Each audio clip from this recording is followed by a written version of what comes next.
yin Olúwa lógo. Adúpẹ́ ní ọwọ́ Ọlọ́run tó mú wa rí ìmọ́lẹ̀ àlàyé oṣù kẹfà àti ọdún yìí ní ayọ̀ àti àlàáfíà ògo ní forúkọ rẹ̀. A ó bẹ̀rẹ̀ sí ti òwúrọ̀ yìí ní orúkọ ti Bàbá àti ní ti Ọmọ àti ní ti Ẹ̀mí Mímọ́.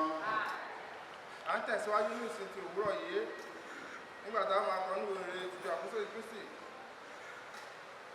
orin 79 in 79. Fi ìbùkún fún Olúwa ìwọ ọkàn mi yin ọba ọ̀run, mú ọrẹ wá sọ́dọ̀ rẹ̀, wọ́n tá wòsàn tá dáríjì, tá làbá ayọ̀ ìrìn. Ọkàn mi yin ọba ọ̀run, mú ọrẹ wá sọ́dọ̀ rẹ̀, wọ́n tá wòsàn tá dáríjì, tá làbá ayọ̀ ìrìn. Yin Olúwa, yin Olúwa, yin ọba nípẹ̀kun. Yin ọba nípẹ̀kun. Yin fún àánú tó ti fi hàn fáwọn bàbá ló pọ̀jù. Yin ọ̀nà ní títí ó lára láti bínú. Yin Olúwa, yin Olúwa, ológo nú òtítọ́. Ológo nú òtítọ́. Bàbá ni ó tọ́jú wa, ó sì mọ àyẹ̀rà wa. Gbẹ̀gbẹ̀gbò gbé wa lápá rẹ̀, ó gbà wá lọ́wọ́ ọ̀tá. Yin Olúwa, yin Olúwa, àánú rẹ̀ yí ayé ká. Àánú rẹ̀ yí ayé ká. Tọ̀nà ewé bọ̀ afẹ́fẹ́ fẹ́ tó ṣe rọ̀. Láti àsìkò Ọlọ́run wá bákan náà. Yin Olúwa, yin Olúwa, ọba nípẹ̀kun. Ọba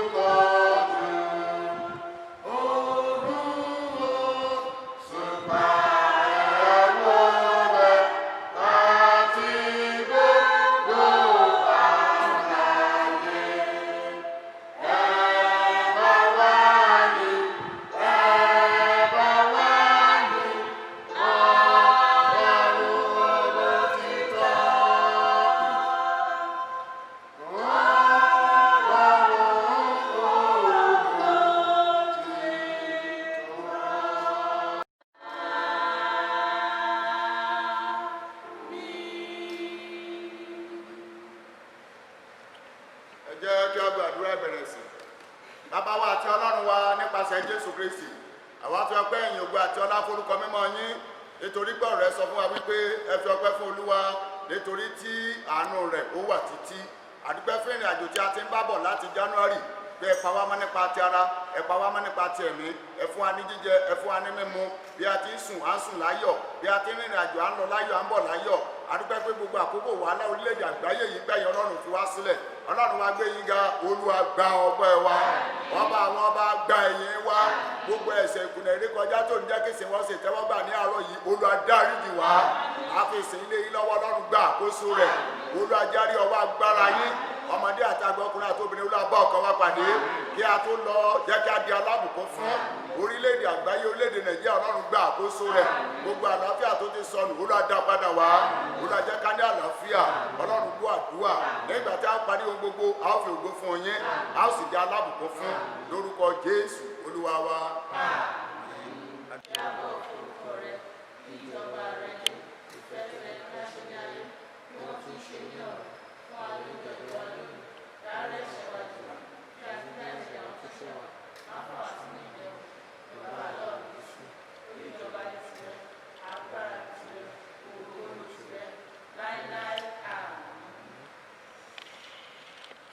Jẹ́ kí a jókòó ká wà ní ìfarabalẹ̀ láti gbọ́ ọ̀rọ̀ ọlọ́run fún ìsinmi tí ò ní. Ẹ jẹ́ kí a gbàdúrà ní orúkọ Jésù. Àmín. Ní orúkọ Jésù. Àmín. Ní agbára ẹ̀jẹ̀ Jésù. Àmín. Ọlọ́run ìjìnlẹ̀ ìfẹ́ agbẹ́yìnká yìí lógun fún orí ọ̀fẹ́ ńlá ìjẹ́ tuntun fún wa láti torí Sunday àkọ́kọ́ nínú oṣù kẹfà ní ayọ̀ àti àlàáfíà. Olúwa ó ṣe tó pa wá mọ́ tìlétìlé taratọmọ agbo ìjọ ọlọ́run kò sì wà ní àlàáfíà lórúkọ Jésù gba ọpẹ́ wa ọpẹ́ àti ìyìn náà olùwàjò ṣètò ọgbà ọlọ́run ayé à ń lọ sínú ọ̀rọ̀ rẹ ní orúkọ Jésù Olúwa bá wa sọ gbogbo ọkàn tí ó máa gbọ́ wa nínú ilé ní orúkọ Jésù ọ̀rọ̀ náà jẹ́ kó ṣe yín ní rere ọ̀rọ̀ náà kó ra ẹnì kọ̀ọ̀kan padà ògo ni fún Kristi látòrí ìtẹ́wá Olúwa bá wa sọ a ó máa gbé yín ga a ó máa yìn lógun ní orúkọ Jésù Kristi Olúwa wa hallelujah. Mo dúpẹ́ lọ́wọ́ ọlọ́run fún orí ọ̀fẹ́ ńlá tí a fi fún mi. I thank the living God for the great opportunity given to me Láti ọ̀dọ̀ ọlọ́run alààyè. from the Most High God Láti dúró níwájú ẹ̀yàn ọmọ ọlọ́run ní àárọ̀ yìí. to stand among the congregation of God this morning Láti bá yín sọ̀rọ̀. to share the word of God. Mo gbàdúrà ní orúkọ Jésù. I pray in the name Bí a of ti Jesus gbọ́ ọ̀rọ̀ náà, as we listen to the word yóò ní ìtumọ̀ nínú ọkàn wa. to have an impact in our lives. A ò ní gbọ́ lágbọ́nù. We will not listen in vain. Mo gbé Kristi ga nínú ayé bàbá wa I exalt the name of Christ on behalf of our Father tí wọ́n fún mi ní orí ọ̀fẹ́. that has given us the privilege, Àwọn bàbá wa G.R. Akínwálé Pastor G.R. pé Akinwale, kí n dúró níwájú ẹ̀yàn ọmọ ọlọ́run to stand among the congregation of God, láti bá yín sọ̀rọ̀ ọlọ́run. to talk in the word of God. Mo gbàdúrà ní orúkọ Jésù. I pray in the name of Jesus, Iṣẹ́ ìránṣẹ́ yín ló máa tẹ̀síwájú. your ministry will grow stronger in Lẹ́nu Jesus' iṣẹ́ name. ìránṣẹ́ ẹ̀ ò ní farapa o. You will not be hurt or harmed in this ministry. Gbogbo ọkàn tí ń gbọ́ mi nínú ilé pátá. As many souls that are watching us that from the head corners of their Mo homes, gbàdúrà lórúkọ Jésù. I pray in the name of Jesus. Ìjọba ọ̀run Kingdom of God kò ní bọ́ ní ọwọ́ ẹnìkọ̀ọ̀kan will wa. not elude every one of us. Ní àárọ̀ ilé àìfi àkókò ṣòfò. This morning, without wasting much time, Kókó ìwàásù. the topic, Òun náà ni Jésù ní ìdáhùn. Jesus is the answer.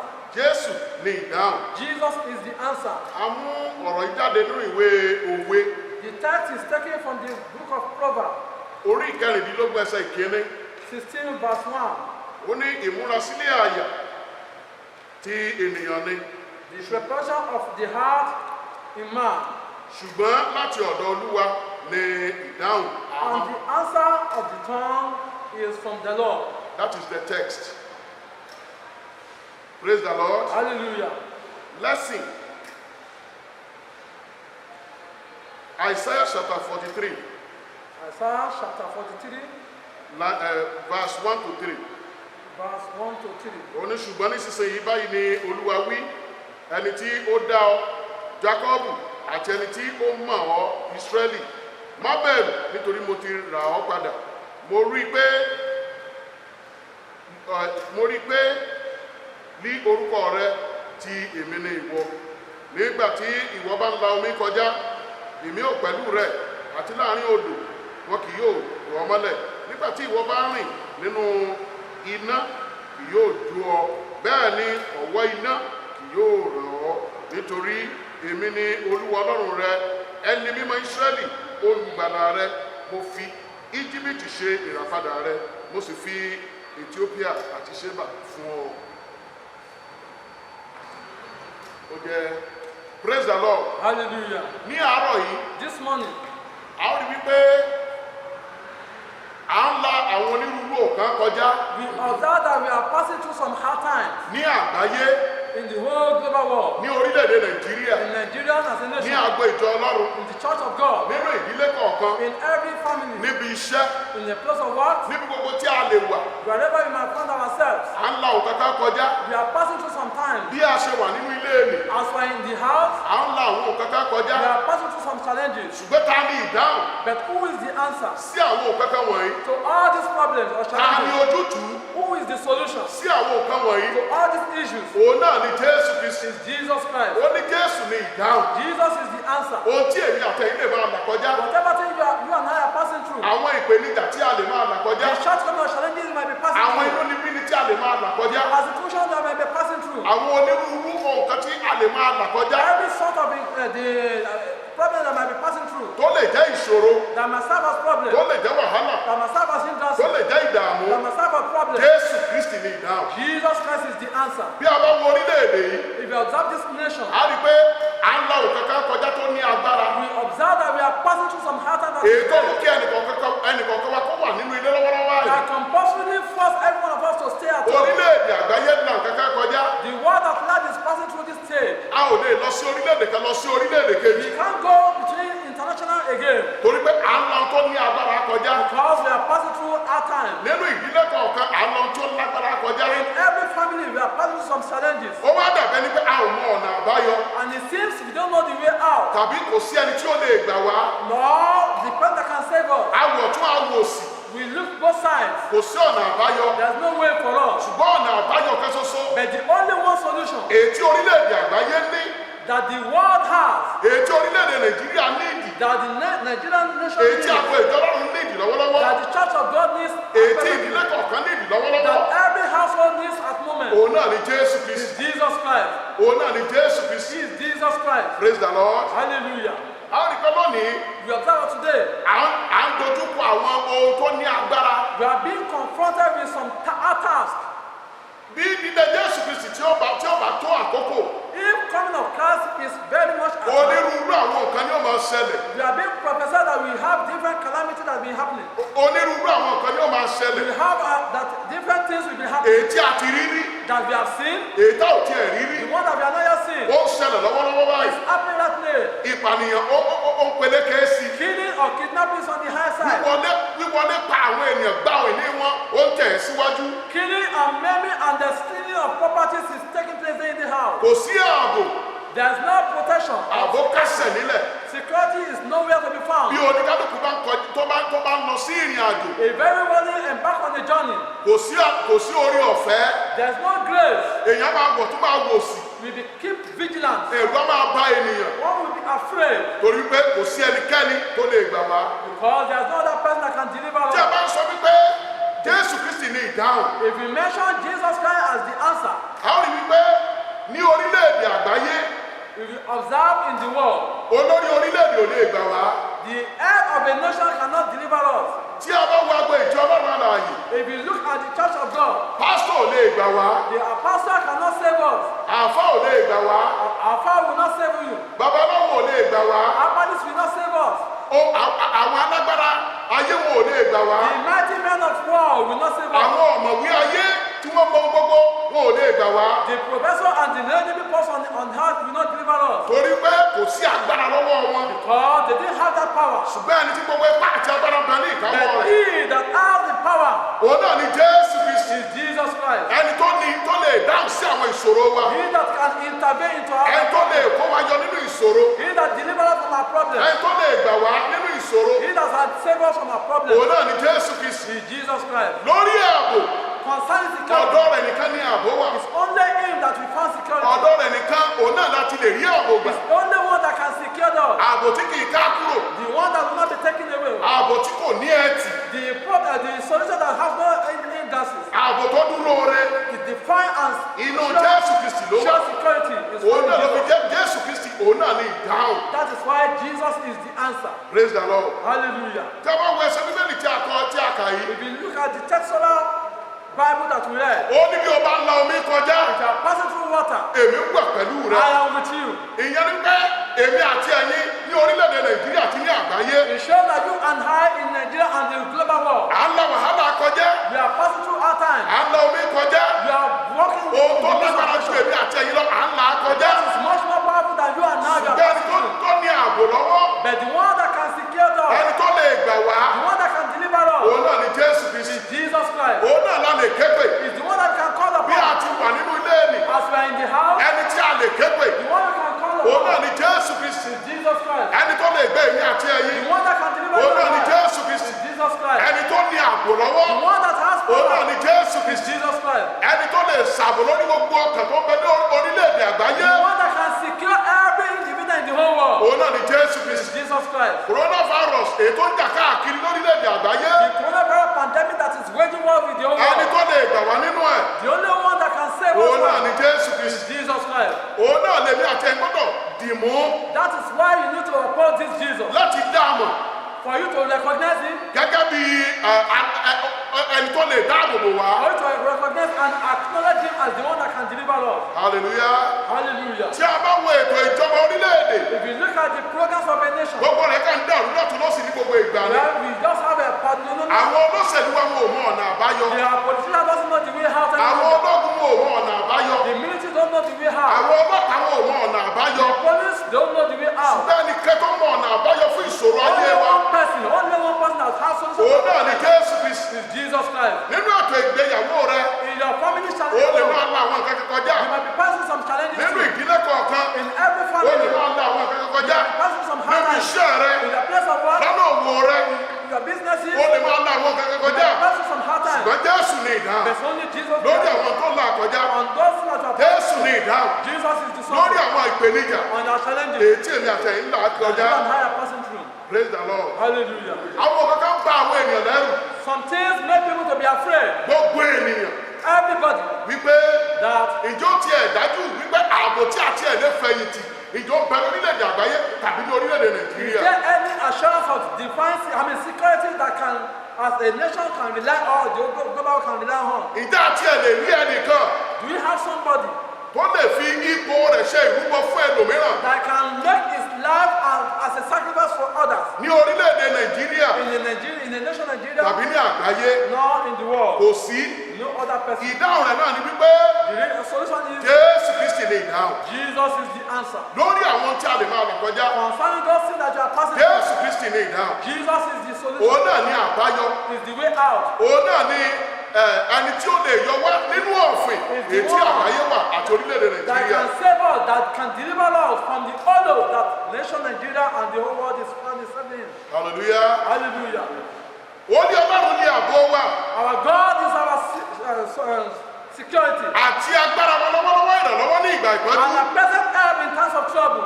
Nínú ìwé Psalm 46 line 1. It's found in the book of Psalm 46, like Ìyẹn ní pé Ọlọ́run nìkan, that is only òun God náà ní ààbò wa, that is our òun security, náà ní ìrànlọ́wọ́ wa that is our help. lọ́wọ́lọ́wọ́ ní ìgbà ìpọ́njú. The present help in times Ìgbà of ìpọ́njú need. la wà yìí, We are in the times of ìgbà need. wàhálà la wà We yìí, are in the times of problem. We ìgbà ìdààmú la wà are yìí, in the kind of èyí tí ò sí àlàáfíà, that does not èyí peace, tí ò sí ìfọ̀kànbalẹ̀, no peace of mind. èyí tí gbogbo ènìyàn tó ní ìpòrúurú ọkàn. That everybody is being disturbed with. Ṣùgbọ́n ẹni tó lè yọ wá nínú ẹ̀, But the one that can save us from òun this náà ni Jésù is Kristi. Jesus Christ. Òun náà ní ìdáhùn Is the answer sí ohun gbogbo. to everything. Òun náà ní ìdáhùn Is the answer sí ohun tí a lè máa là kọjá. that we have been passing through. Jésù wà fún èmi àti ẹ̀yin. Jesus is for you and A ò I. gbọ́dọ̀ sinmi láti máa pe orúkọ We rẹ̀. must not rely in calling upon A ò him. gbọ́dọ̀ jẹ́ kó sú wa. We must not be weary of calling A upon gbọ́dọ̀ him. máa pe orúkọ rẹ̀ We must call on this Jesus ní ìgbà gbogbo, every ní time ìgbà tó wọ̀ when it is àti ní convenient ìgbà tí kò wọ̀. and when it is not Torí pé convenient. òun ní ojútùú sí Why? Because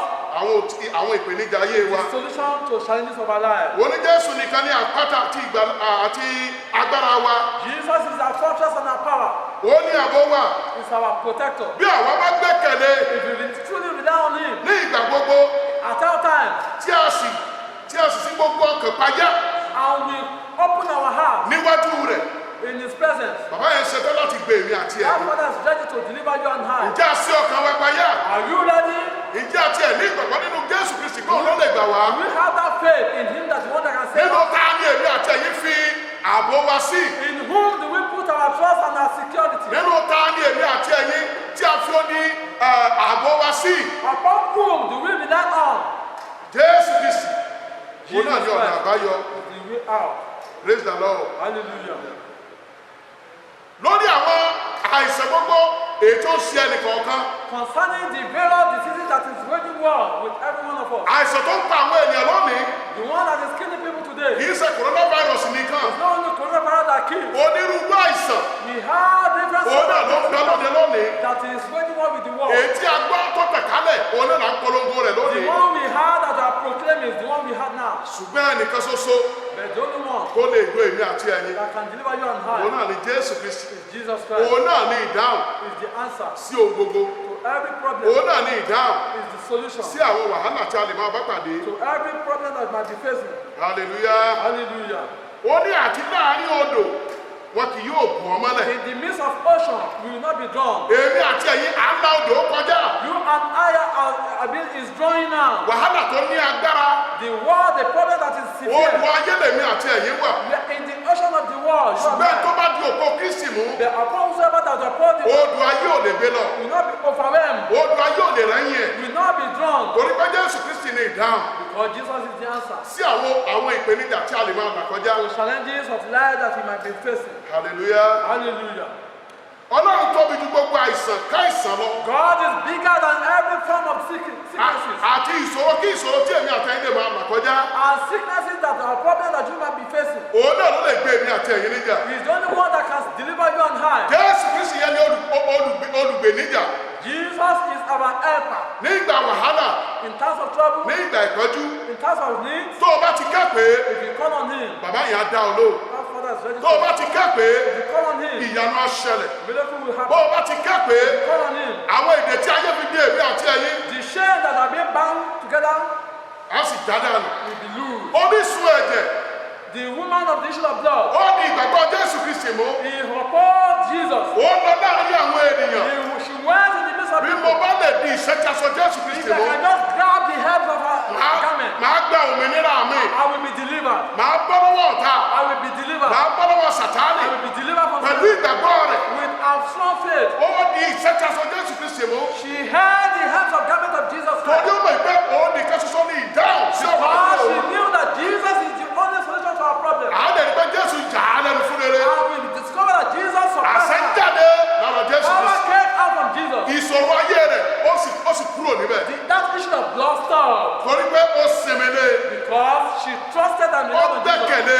She relied on Bí Jesus. mo bá ti lè tọ́ ọ lọ, If I can follow him, ìyanu á ṣẹlẹ̀. miracle will happen. Ìyẹn ni pé Jésù Kristi yẹn òun náà ní òun ló lè gbé èmi àti ẹ̀yin níjà. That is, it's only Jesus Christ that can deliver you. Paul àti Sílà Paul and Silas nínú túbú, in prison. Jésù Kristi Jesus Christ òun náà ní ìdáhùn was the answer sí ọ̀rọ̀ ayé wọn. to their problems. Ẹ̀mí mọ́ kọjá lọ, Holy Spirit ó went dẹ̀ tú wọn sílẹ̀. and delivered them. Jésù Kristi ní ìdáhùn Jesus Christ is the sí solution àwọn tí a lè máa là kọjá. for everything of their Ìjọ problems. onígbàgbọ́ nínú Jésù Do yẹn. you have faith in that Jesus? Ìjọ di Jésù yẹn mú. Do you uphold that Jesus? Ìjọ tí ẹ̀mọ̀ pé òun ní Ọlọ́run rẹ̀. Do you believe that it's your God? Ìjọ tí ẹ̀mọ̀ pé òun ní olùgbàlà rẹ̀. Do you know that it's your Savior? Ò bá di Jésù yẹn mú báyìí. Better uphold Jesus Torí òun nìkan ní ọ̀nà àbáyọ. because it's the only solution. Bó o bá ti ní Kristi ní ìgbé ayé You rẹ̀, didn't have Christ in your life. òfo ló wà. You are in vain. O ti kú bí ẹni tí ó kàn wà láàyè ni You are òkú living ni ọ́. corpse. You are living corpse. Praise the Lord. Hallelujah. Kí ni àwọn ohun tí a ní láti ṣe? What do we need to do? Àwọn tí a ní láti ṣe, ó náà ni pé kí á mọ̀ dájú wípé ènìyàn kò ní agbára ju Ọlọ́run lọ. We must know that within a human being doesn't have power above God. A ò ní agbára ju Ọlọ́run lọ. We didn't have power. Ó lè mọ̀wé, You might be ó knowledgeable. lè gba gbogbo oyè tán, You might be given different stuff ó about lè tó Ọlọ́run.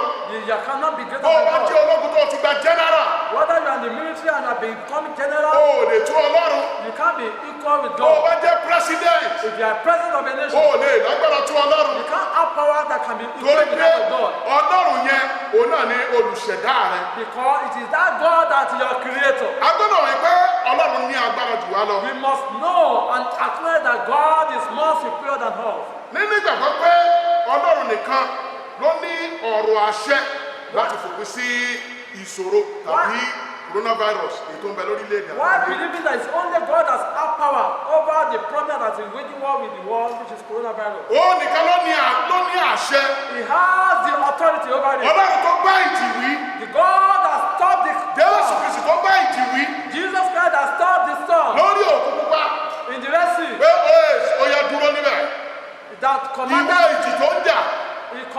storm to be still. ìwọ atẹ́gùn tó ń fẹ́ You the wind that is mo blowing. pàṣẹ ní orúkọ Jésù I command in the ó name yá of dúró God. bẹ́ẹ̀ Let there be ó still. dẹ̀ dúró And that it was still. torí pé ó dá Kristi mọ̀ Because that wind. that ó was nìkan ni Jesus ó Christ. ní àṣẹ láti dá àwọn nǹkan dúró. Jesus is the only one that has power to stop everything.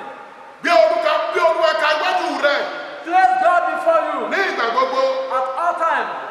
a kì yóò sí wa ní ipò. You cannot be changed. bí èmi àti ẹgbẹ́ ti lè gbé Jésù ka iwájú wa If you can place Jesus Christ ahead of àìsàn us, káìsàn lè kọlù wa no matter what the nature of that wàhálà tàbí ìdààmú ò lè jẹ́ ìpín wa no matter problem will not be your portion. a ò lè ní ìṣòro kí ìṣòro kan You can't have every problem. gba Kristi gbọ́ Accept Jesus. di Jésù yẹn mú Upon Jesus. ó ní bí Jésù mú sábẹ́kẹ́lé yìí ó gbà á ojú kò ní tiyọ lẹ́ẹ̀kan sí bí Jésù mú sábẹ́kẹ́lé yìí ó gbà á ojú kò ní tiyọ. gbogbo ọkàn tó ń gbọ́ mi nínú ilé Every living soul that is hearing us ẹgbẹ́ Jésù ní Olúwa àti Olùgbàlà yín accept Jesus as your ó personal ní kẹ́ Savior. náà ní ọ̀nà àbáyọ He is the only way out. ó ní ìdáhùn sí ìṣòro ayé wa. He is the only answer to the problem Ìjọ of ti life. gbàgbọ́ Are you accepted him? ìjọ ti kúrò nínú Jésù láti ìgbà tó ti wà nínú ilé Have you not left Christ since you have been indoor? padà sínú Jésù Come back to Jesus today. padà sínú ọ̀rọ̀ rẹ̀ Come back to his word today. kò kí ìjọba ọ̀run kó bá di àìléèwọ̀ fún ọ. So that you will be able to enter the kingdom of God. Praise the Lord. Hallelujah. Ẹ jẹ́ kí a gbàdúrà. Let us pray. Jésù Kristi dìde nínú àánú rẹ̀ Jesus Christ, rise in your mercy kí o sì dá àlàáfíà padà sí orílẹ̀-èdè àgbáyé and àti restore orílẹ̀-èdè peace Nàìjíríà. in the whole world and in Nigeria as a nation. Olúwa ké pè ọ́. God will come on you. Olúwa dá àlàáfíà rẹ padà. God, restore your peace back Fi to God. àánú àti orí ọ̀fẹ́ dá àlàáfíà padà With your mercy sí orílẹ̀-èdè àgbáyé to the whole àti world ní orílẹ̀-èdè Nàìjíríà. and in Nigeria as a nation. àti ní ìdílé kọ̀ọ̀kan To every àti ní family agbo ìjọ Ọlọ́run. and the church of Ó yá àdúrà. God. Begin to pray.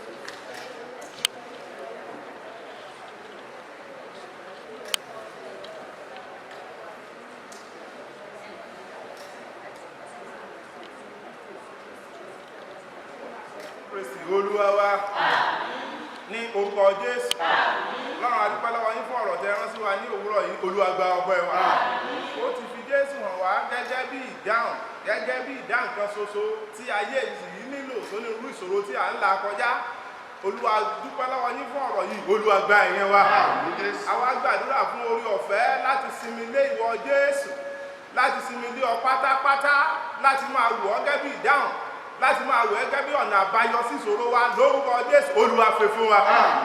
wọ́n fobìnrin oníṣù ẹ̀jẹ̀ hàn wá bí ó ṣe súnmọ́ Jésù bó ṣe ké pe Jésù orí ọ̀fẹ́ láti ké pe Olúwa yọ̀ǹda fún wa. àwọn bàbá wa tẹ́ ti lò lórúkọ Jésù afẹ́kẹ́ sọ agbára wọn dọ̀tún lórúkọ Jésù Olúwa ṣe bẹ́ẹ̀. nígbà tí wọ́n bá ń jèrè ọ̀rọ̀ yìí lórúkọ Jésù ọ̀rọ̀ yìí mọ̀jọ́ dá wa lẹ́bi. nígbà tí wọ́n bá ń jèrè ọ̀rọ̀ yìí mọ̀jọ́ dá wọn náà lẹ́bi.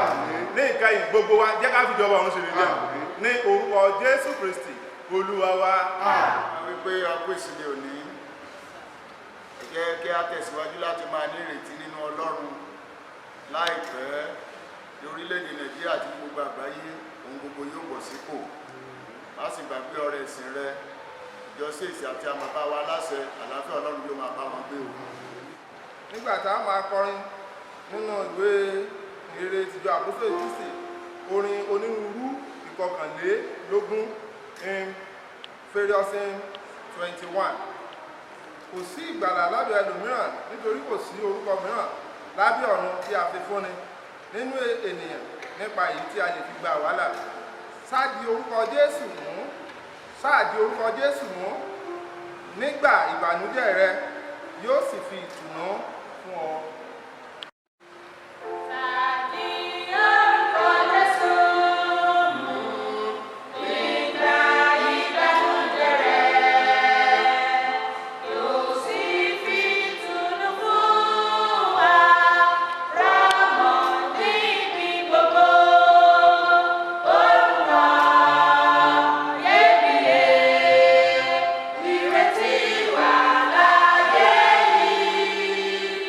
Oh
ìwé wòlíì Àìsáyà orí karùnléníogójì ẹsẹ̀ kejìléníogún kọjú sí mi kí á sì gbà yín là gbogbo òpin ayé nítorí èmi ni Ọlọ́run kò sí ẹlòmíràn. Jẹ́ kí orí ọ̀fẹ́ Jésù Kristi Olúwa wa, agbára Ọlọ́run Baba, àṣẹ ti ọmọ àti ẹ̀mí mímọ́ yóò dáàbò rẹ̀ bò wá, yóò máa bá wa lọ. Orí ọ̀fẹ́ mẹ́ta lọ́kan kó máa bá wa gbé láti sísìn yìí lọ àti títí láéláé. Àmín. Hallelujah alámẹ́ta ní ìlú ògbò. Hallelujah.